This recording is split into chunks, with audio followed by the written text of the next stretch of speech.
కర్మ ఎవరిని విడిచిపెట్టదండోయ్.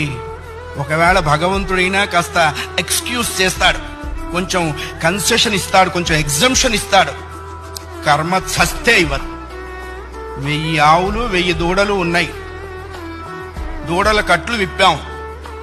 ఏ దూడ దాని దగ్గరికి వెళ్ళి దాని తల్లి దగ్గరికి వెళ్ళి సరిగ్గా ఆగుతుంది.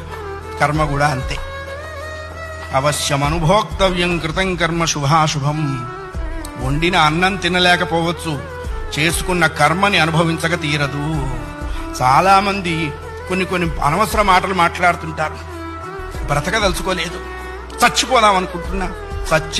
చావునేటువంటిది ఏదో ఏటీఎం కార్డు పెట్టంగానే డబ్బులు వచ్చినంత ఈజీ అనుకుంటాడు.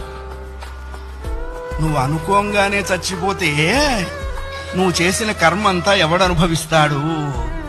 కర్మానుభవం అనుభవించడం కోసమైనా అది నిన్ను బ్రతికిస్తుంది. నీ ఇండివిడ్యువల్ ఐడియాస్తో నువ్వు బ్రతకవో ధర్మశాస్త్రం చెప్పింది.